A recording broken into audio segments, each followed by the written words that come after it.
Hi AP. Okay, let's take out our part writing root position triads number 2 worksheet and review some of our answers. So as you can see, nothing is in yet. We'll do this together and see how you did. So treat each one in the first line separately because each measure has a different key with a different Roman numeral analysis.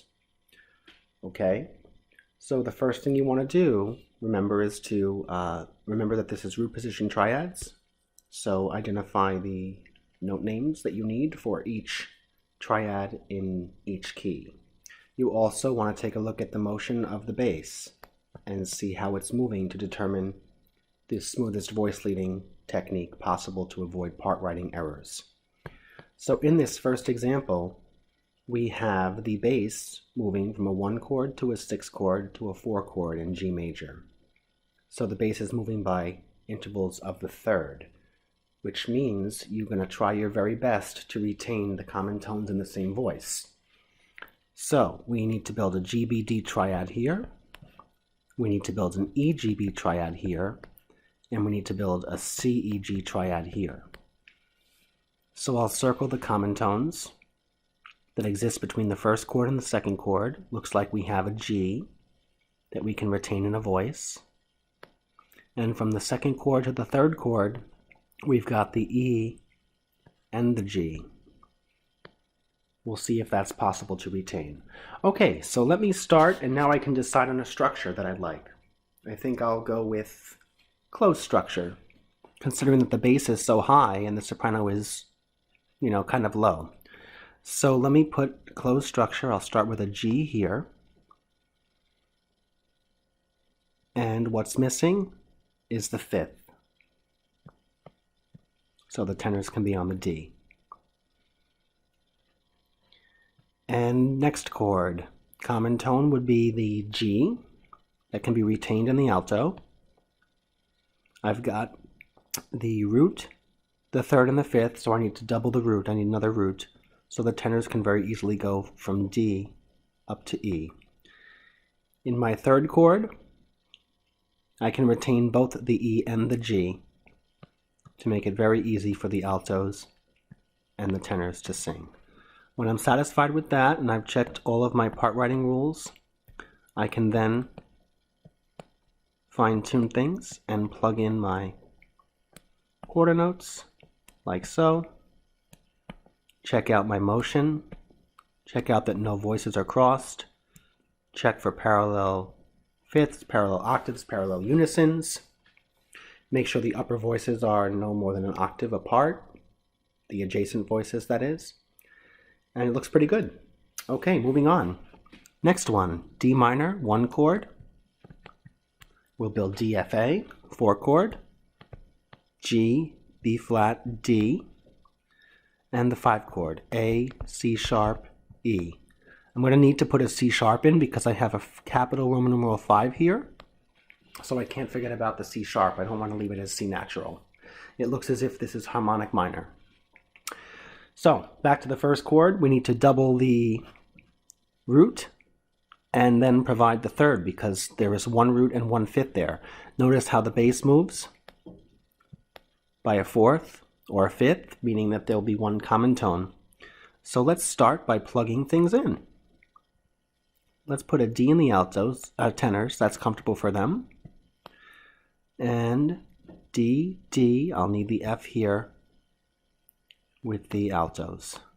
So again, I've decided to use close spacing on this first chord here.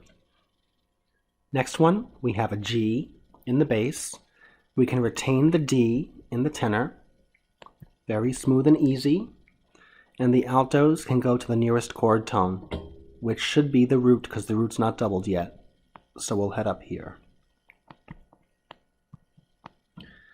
In the next chord, you notice that we're going from 4 to 5.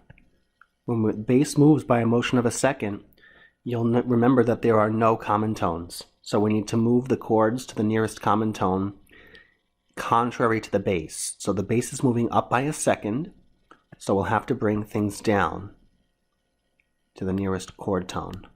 So tenors can sing the C sharp. Don't forget about the sharp sign because of the capital Roman numeral 5. And what's missing? the E. So I have, in this example, the bass is moving up by a second, therefore I need to move the tenor, alto, and soprano down in contrary motion to that of the bass. Let's head over to the third measure. We're in A major. Let's build A, C sharp, E for the 1 chord. For the 6 chord, F sharp, A, C sharp, that's minor. For the 2 chord, B, D, F sharp. Okay, this looks like it's going to have to be closed structure considering the range of the bass and the soprano. So let's make a closed structure. Let's put the altos on an E and the tenors on a C sharp. Okay, no need to write an accidental here because we have a key signature. Next, can we retain common tones? Well, yes, we can. We can retain 1 common tone. Well, 2 actually, because the bass is moving by the interval of a third or a sixth. So that means 2 common tones can be retained. Notice that the soprano has retained 1 common tone. The other common tone can be retained right here in the tenor. And then what's missing is our root. So we'll bring the altos up here to double the root. Now we're going from the 6th chord to the 2 chord. Okay, that's by the interval of a fifth. So that means we can retain 1 common tone. The common tone between the 6th chord and the 2 chord is our F sharp. So we can leave the F sharp right here in the alto. This is acceptable. It's not more than an octave. That's perfectly fine. And we can double the root or the bass by doing that. So far, so good. Let's head over to E minor. We need to build E, G, B. We need to build B, D sharp, F sharp, and then our 6th chord, which is going to be C, E, G. So because we're in a minor and it looks like harmonic minor, because we have our capital Roman numeral 5, we then have a 6th chord we have to build, which means we might have irregular doubling because we want to avoid an augmented interval. So let's work this out. So looks like close spacing is going to have to be happening here because of the soprano being on a low note. So we'll do close spacing, E, G, B. Okay, we've doubled the root. There's the 3rd. We need the 5th right here that the tenors can sing. So far, so good. The bass now moves by the interval of a 5th or a 4th, which means we can retain the common tone right here in the tenor.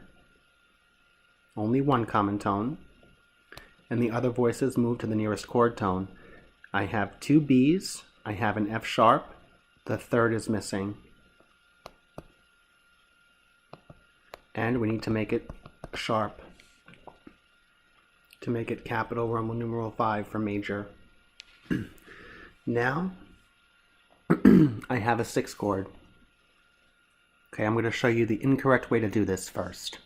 So here's the 6th chord. We have C, E, G. Let's say we want to double the root. Okay, so let's do closed structure. So I can put a C right here for the altos. And what's missing? I've doubled the root. There's the 3rd. I need the 5th in the tenor. Now, let's see if you can tell me what's wrong with that. Well, if you look right here, this is the interval that we want to avoid. This is forbidden because the interval is an A2, and it's not allowed. So in this particular example, doubling the root in the 6th chord is not advisable. So rather than do that, I'll erase it. We need to double the 3rd.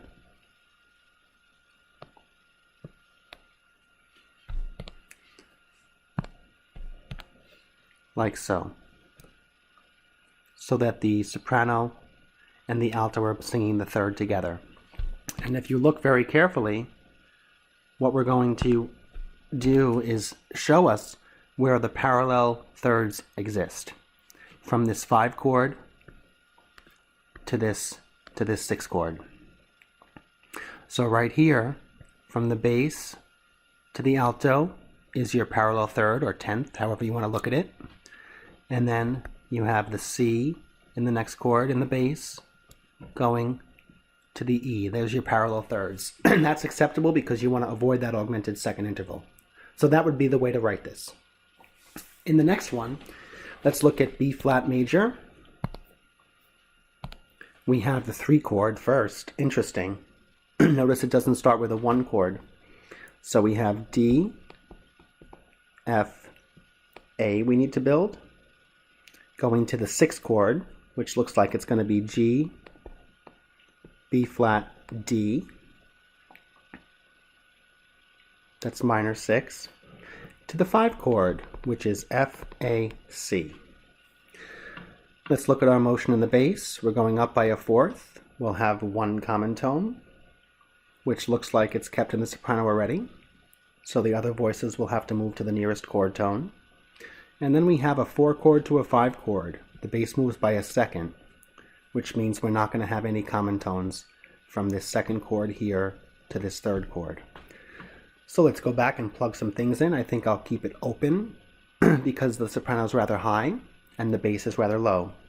So starting from soprano, working my way down, I'll skip a chord tone and I'll plug an F here for the altos to sing.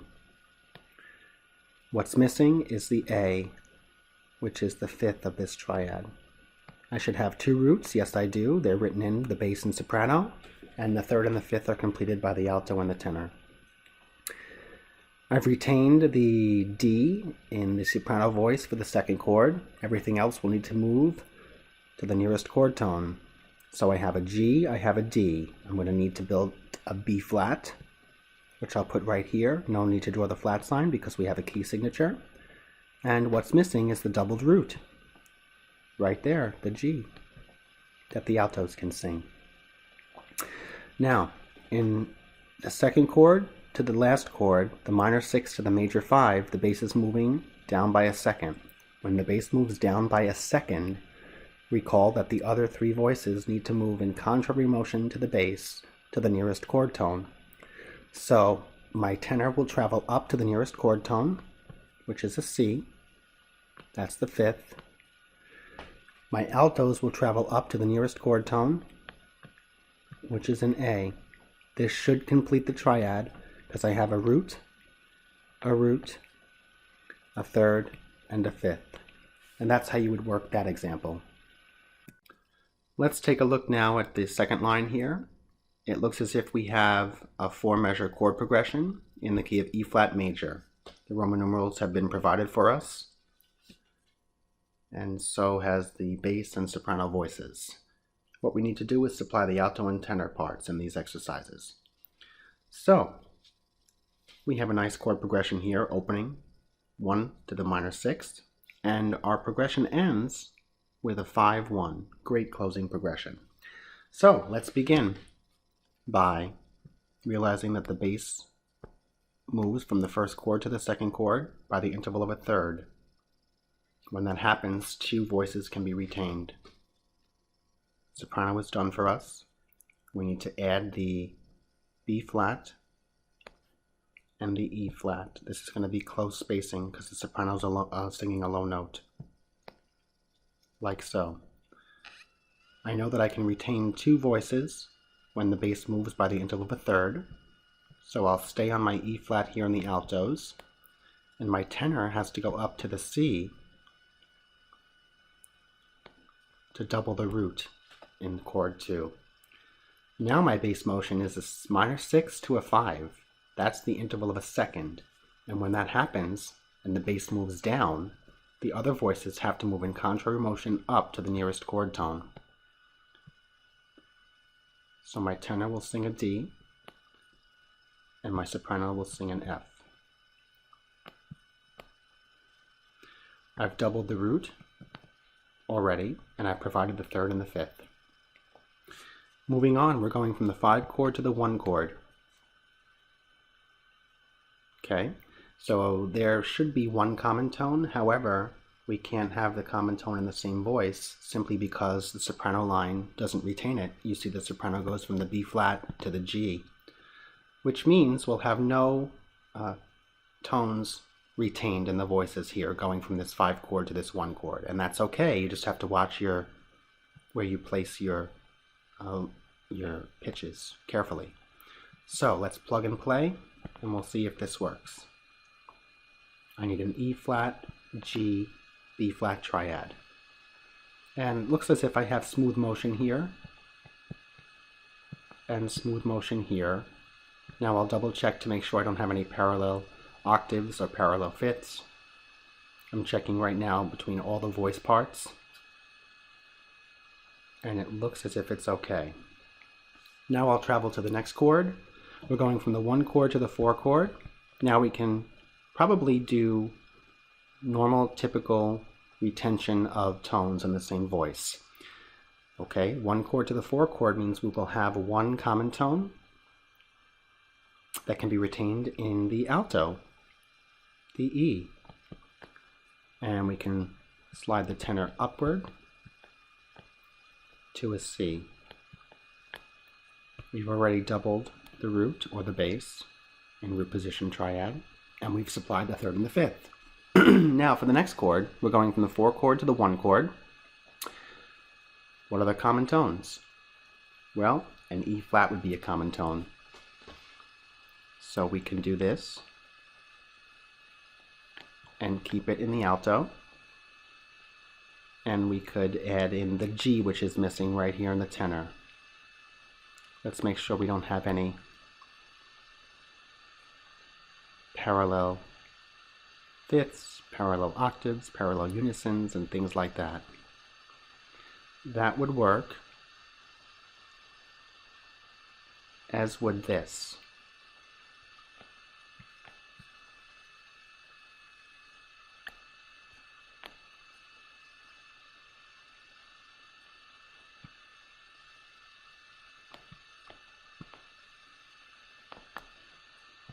This is an alternate way. I'll put it in parentheses. This is an alternate way of doing this. That would work as well. Okay, so either the tenors can go from this C to this up to this E, or the C down to the G. What's the closest interval? Well, that's going to be closer because the C to the E flat is a 3rd, as opposed to the C to the G, which is a 4th. But it's entirely up to you. The parentheses way is written in closed spacing, and the original way I did it is written in open spacing. So either way would work. But once you do that, for example, if I'm doing the one in parentheses, then I really need to make sure that I do this in the next chord.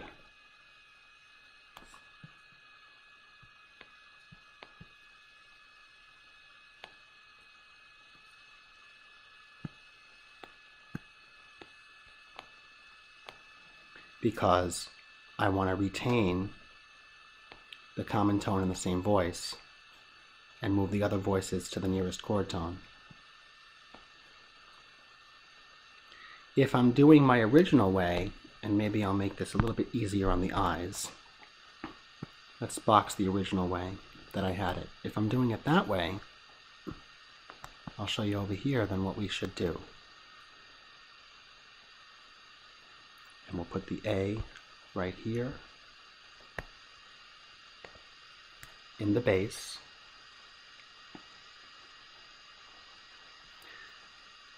We might want to consider doing that. What's missing?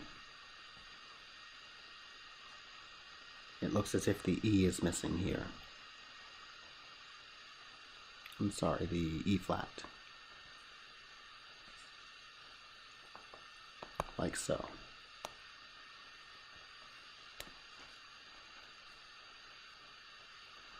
So we can go from this first chord in the green rectangle to the second chord in the green rectangle. Would work. And they're both in open spacing, or the ones in parentheses are closed spacing. So you have a couple of options there. And we're not breaking any rules that I can see at this point. So either of those two ways would work. But you have to be really careful because you want the smoothest type of voice leading. You notice that in certain ways of doing this, I do have some perfect fourths, and you don't want to really go larger than perfect fourths when you're talking about adjacent intervals within the same voice part. Now the next chord should resolve no matter which way you did those two. We can get back on track to make it one way by doing a D here, hopefully put a D in the tenor, and an F here in the alto, making that close spacing. This line simply means it's another 5 chord. We can rearrange it. We'll have to rearrange it because look at how the soprano goes down really, really low. So we'll have to put the D here for the altos, and we have to double the root, so we can do that. And the tenors can double the bass. From our 5 chord to our 1 chord, we're simply going to realize that we can retain one common tone, which can be found right here in the tenor, and figure out what's missing. Well, the root is. So the root can be the E flat right there in the alto. So that's how you would work out that example. Moving on to our third line, we are in the key of B minor. We have an anacrusis. How lovely. Okay, let's look at the Roman numeral analysis. Okay, and let's begin to make sure that we are using harmonic minor because of the Roman numeral 5 that's capitalized. So what will we need to do to a certain pitch? We'll need to make it an A sharp instead of an A. We need to make it a leading tone in the key of B minor. So let's make that note so we don't forget A sharp we need. Okay, so let's build the first chord. The 5 chord in B minor is F sharp, F sharp, A sharp, C sharp. That would make it major. So first let's try an experiment, and we will put in close spacing. There's an A, so it needs to be sharped, and we need to double the root. That's close spacing. The tenor has not crossed the alto, so that's good. And now we go from 5 to 1. Look at how high the bass goes up there. Okay, so that means we can have one common tone in the same voice. So what would that common tone be? Well, it would be an F sharp. So what if I did this and kept the tenors on the F sharp? So I have a B, an F sharp. The altos would need to sing a D.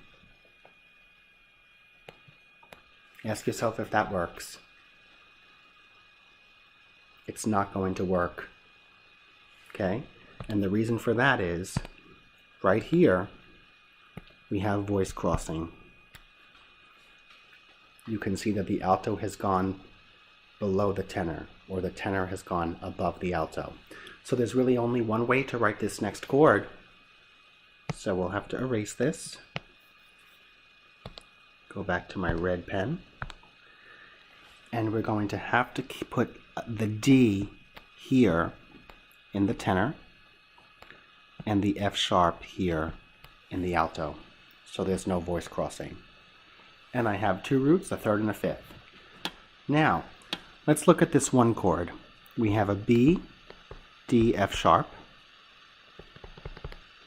And then we have a 6 chord, major, G, B, D. So the common tones here are B and D.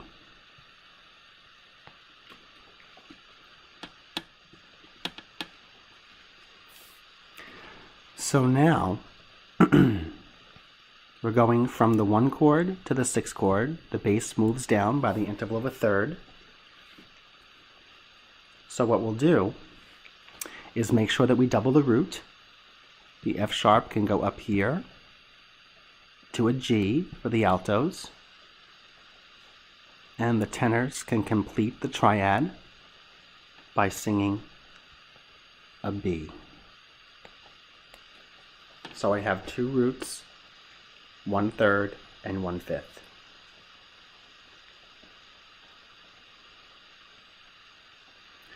In this particular example, notice that we can't retain the same tones and the same voice going from this 1 chord to this 6 chord simply because of the way the soprano part is already supplied for us.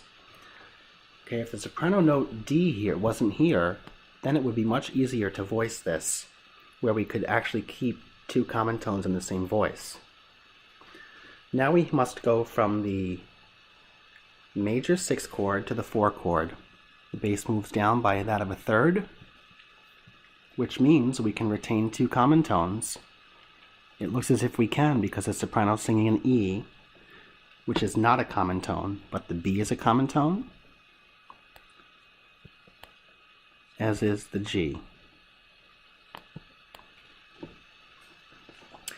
Now we're going from the 4 chord to the 5 chord. The bass is ascending by a second. When that happens, you know what to do.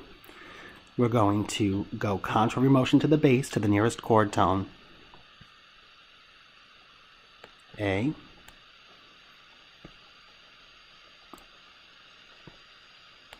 F sharp.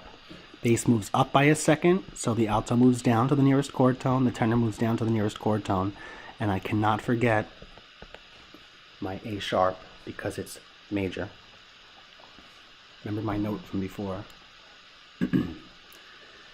Now we're going from the 5 chord to the 6 chord, and a red flag should be going off because we're in harmonic minor from a 5 chord to a 6 chord, which means we might have irregular doubling here because we don't want to have an augmented second happen. We might have to double the third in this chord.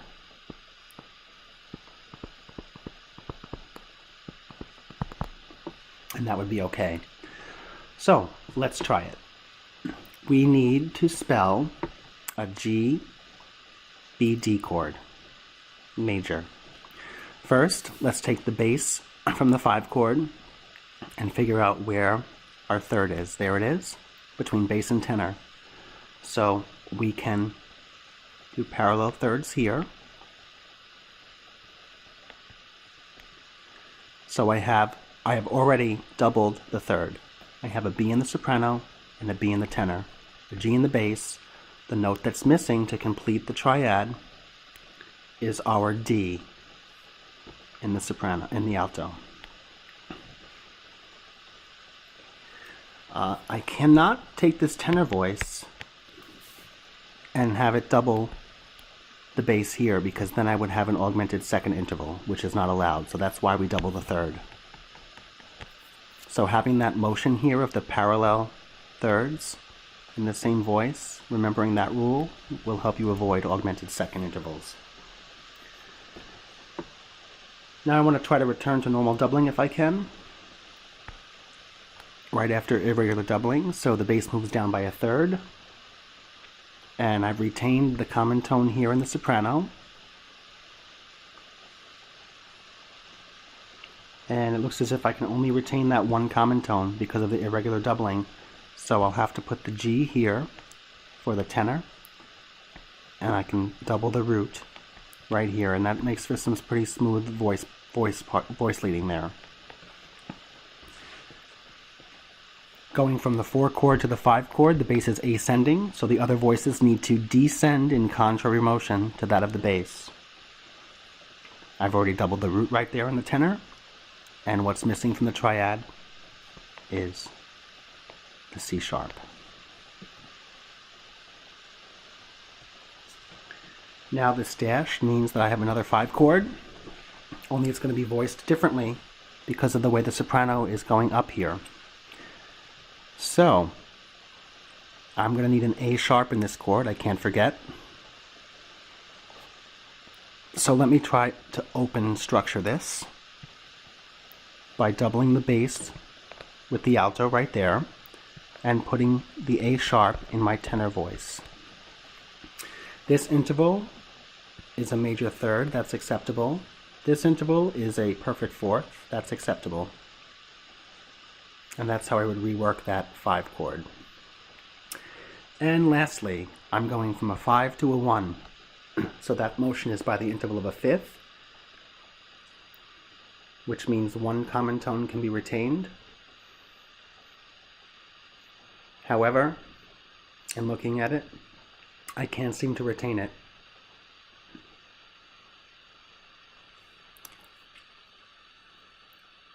So I can do this.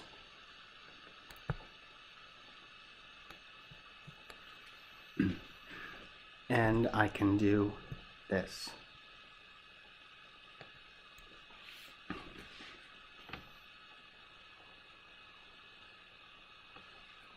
Okay, there's another way of doing this. Now notice here what I've done is I've tripled the root. And you can triple the root in a closing progression. And you can omit the fifth, as I've done. You don't ever want to omit the third though. And the alto is singing the third right now. Okay? Now if I didn't want to triple the root, what I could do is I can take the tenors and they can go down to an F sharp. They can sing the F sharp here. Basses would be on the B. Sorry, I'm drawing quarter notes now and not half notes. And the altos could sing the D, and the tenors could sing the B. The reason why I tripled the root in this first chord is because leading tones like to travel to Do. So here we have A sharp, right, in the tenor.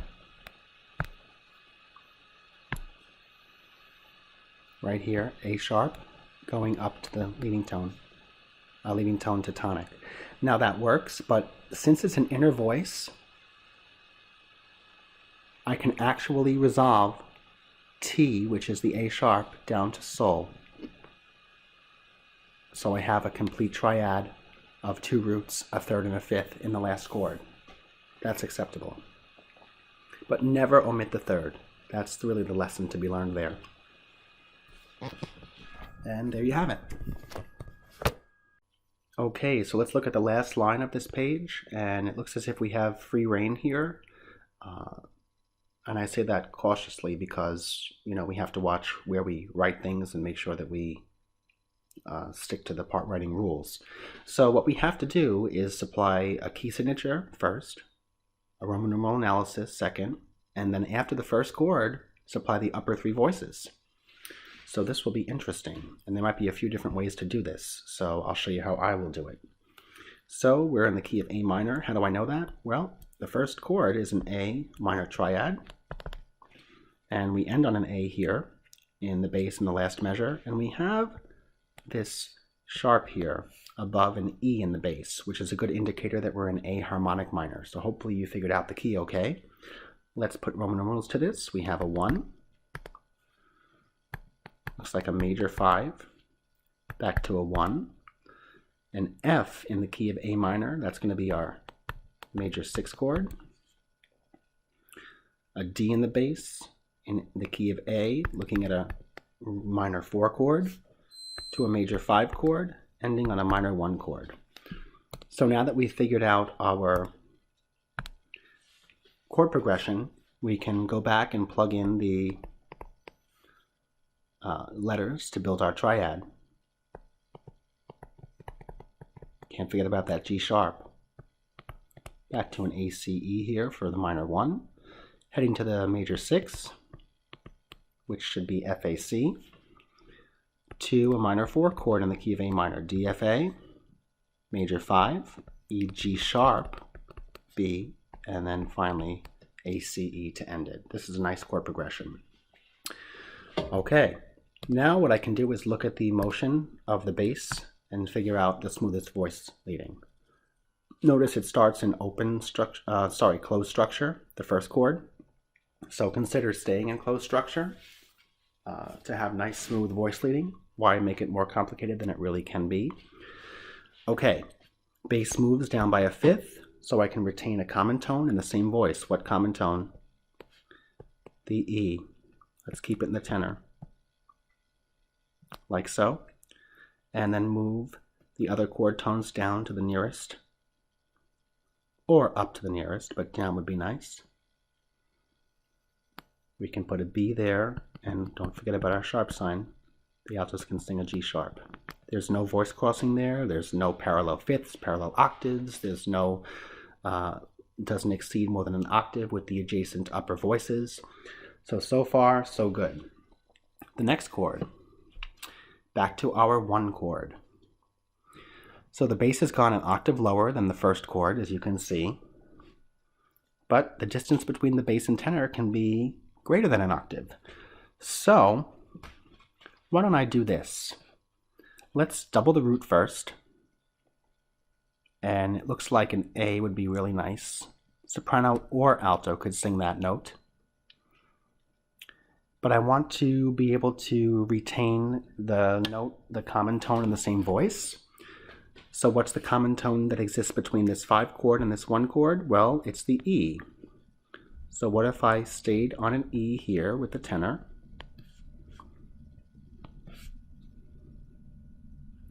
Then I would have the C missing. Now I don't want the altos to go from this G sharp down to a C. That would be kind of crazy, that leap. So that means that the altos could sing the A, and I can bring the sopranos up to a C. Now I have to look and make sure that everything is okay between the voice parts. So I'm checking right now all of my voices to make sure I have no illegal motion and no voice crossing, and it looks like it's okay. So we'll leave it like that for now.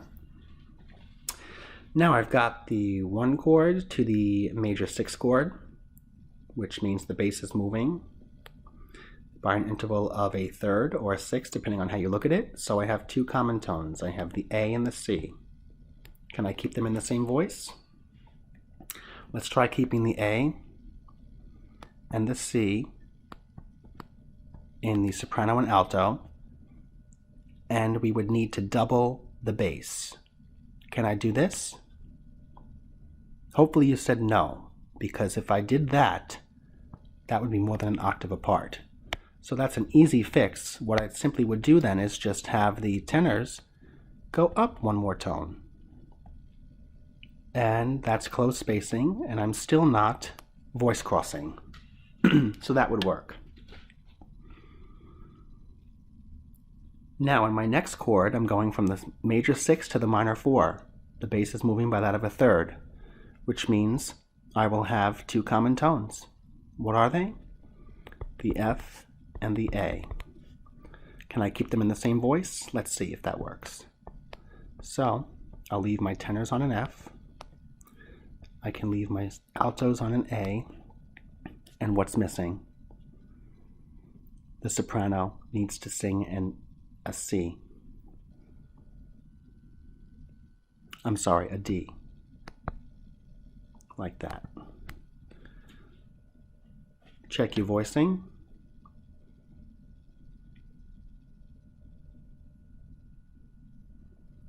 Everything appears to be okay. There's no voice crossing. Upper voices do not exceed an octave. I don't see parallel fifths. I don't see parallel octaves or parallel unisons. Moving from the 4 chord to the 5 chord, the bass is moving by the interval of a second. When that happens, we're not going to retain any common tones in the same voices. And if the bass is moving up by a second, then the other voices should come down in contrary motion to the bass. So I need to build an E, G sharp, B triad. And I want to go down from a D in the soprano. What's the nearest chord tone? A B. I have an A in the alto. What's the nearest chord tone down? That would be a G sharp. Don't forget my sharp sign. And the tenor would need to go down and sing the E, which would be doubled. Right like so.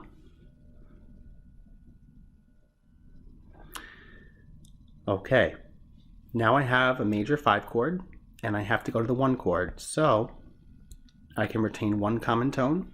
The common tone is, you guessed it, the E. So let's keep the E right here in the tenor voice. We'll need an A, and we'll need a C sharp. Not a C sharp, a C natural. So keep the same voice, same note in the same voice, and move to the nearest chord tone.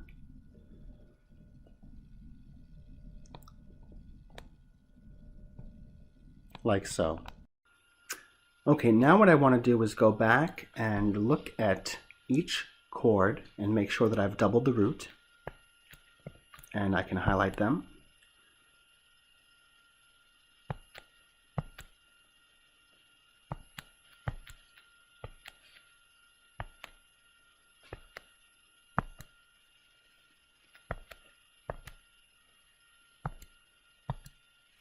And once that's done, then I want to go back and I want to make sure I didn't make any silly mistakes. And I see a silly mistake I made in measure 2. For the upper voices, they should be half notes. That's a silly error that can be avoided. So let me fix that.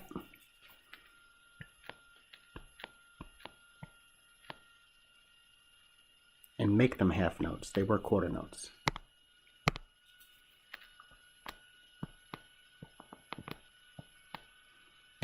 Like so. And I want to look now and make sure that I can go through each line. Just look at the soprano line first and sing it or hum it. See how the intervals go melodically across from one to the next. See if it flows. Do the same with the altos and the tenors. And it looks like it's a really, really nice chord progression. I've doubled correctly. I have the 3rd and the 5th somewhere in the chords as well. This is a case where I didn't have to do any irregular doubling. And I don't have any voice crossing either. And most, if not all of my chords are in closed structure. I've started with closed structure. So I kept it kind of simple. And there you have it. So hopefully you did okay with this. Thanks for watching, AP. AP, I would like to show you one more way you can do this with the majority of the chords being an open structure, if that's what you decide to do. The second chord, though, right after the first one that's given, I'll do in closed structure, and then I'll go higher with the soprano melody and branch out into open spacing for the remainder of the chords. Okay, so watch carefully what I do.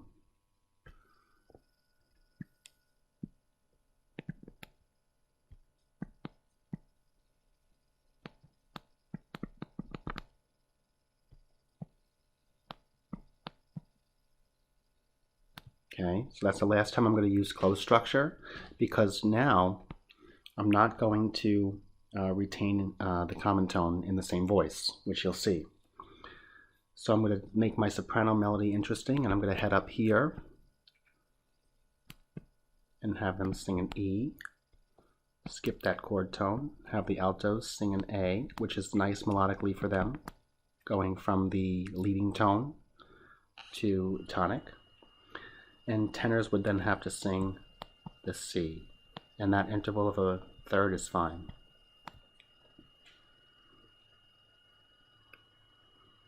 The next chord, I can retain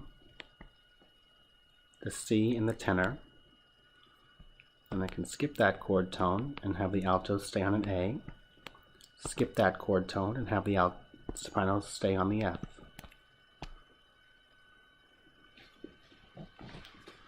In the next chord tone, there are 2 in common. I could actually stay on the F, and I could stay on the A, and I could go up to a D and double the root with the tenor.